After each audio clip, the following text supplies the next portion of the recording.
উপন্যাসগুলোতে বারবার তুলে ধরেছেন নারী জাগরণের কথা, নারীদের দুঃখ গাথা নিয়ে উনি রচনা লিখেছেন। সেই দুঃখ গাথা নিয়ে উনি শুধুমাত্র হাহাকার করেননি, তিনি সেই পথ উত্তরণের উপায়টা আমাদেরকে বলে দিয়েছেন। বেগম রোকেয়া সাখাওয়াত হোসেন মানুষের ঘরে ঘরে গেছেন, ঘরে ঘরে গিয়ে বলেছেন নারী শিক্ষার যে গুরুত্ব, নারী সমাজের নারীরা যদি এগিয়ে না আসে, পুরুষের পাশাপাশি তারা যদি একটা সম্মানজনক অবস্থানে দাঁড়াতে না পারে, এই সমাজে কখনো উন্নয়ন ঘটবে না। সন্তানরা কার কাছ থেকে সবচেয়ে বেশি শিখে? বাবা না মা? অবশ্যই মা।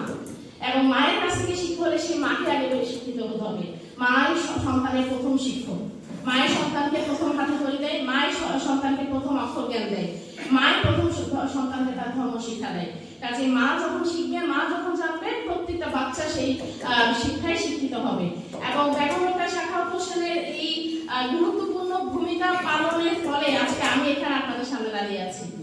এবং আজকে এই শিক্ষার্থীদের মধ্যে অনেক নারী শিক্ষার্থী, মেয়ে শিক্ষার্থী, বাচ্চা মেয়েরা আছে। এবং এই ঘরের থেকে যে মেয়েরা বের হয়ে আসছে এবং আমরা মেয়েরা কাজ করছি, সমান তালে কাজ করে যাচ্ছি। আমাদের রাঙামাটি পার্বত্য জেলার জেলা প্রশাসক মহোদয় একজন নারী, এবং অনেক নারীও আছেন, এবং জেলা প্রশাসকের কার্যালয়ে অনেক নারী ম্যাজিস্ট্রেট আছেন, অনেক নারী নির্বাহী ম্যাজিস্ট্রেট আছেন। এটা এবং আমাদের থানায় আমাদের অনেক নারী পুলিশ আছেন।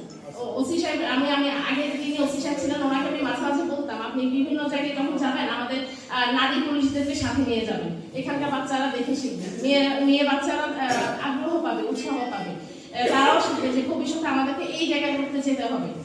তো আমি এটাই এখানে মেয়ে বাচ্চারা যারা আছে তাদের প্রতি আজকের বেগম রোকেয়া দিবসে এটাই বলবো, নিজেকে গড়ে তুলতে হবে এবং সুন্দরভাবে গড়ে তুলতে হবে, নিজের একটি সম্মানের জায়গা তৈরি করতে হবে। পুরুষের পাশাপাশি নারীর ভূমিকা সমান হতে হবে, গুরুত্বপূর্ণ ভূমিকা পালন করতে হবে, এবং নারীরা একদিন সমাজকে এগিয়ে নিয়ে যাবে, অনেক দূর যাবে। এবং এই আজকের যে বাচ্চারা বসে আছে এবং অনেকে উপস্থিত হতে পারেনি, বাগেরহাটে অনেক দুর্গম স্কুল আছে, অনেক বাচ্চারা আছে আমাদের সাথে নাই, কিন্তু অনেক শিক্ষক মন্ডলীকে আমি দেখতে পাচ্ছি যারা দুর্গম এরিয়া থেকে এসছেন, তাদের প্রতি অনুরোধ, নারী বাচ্চাদেরকে, মেয়ে বাচ্চাদেরকে আপনারা এই বিষয়গুলো বলবেন। তারা শুধুমাত্র পড়াশোনাটা নিজের সম্মানের জন্য নয়, শুধুমাত্র এটি তার পরিচয়।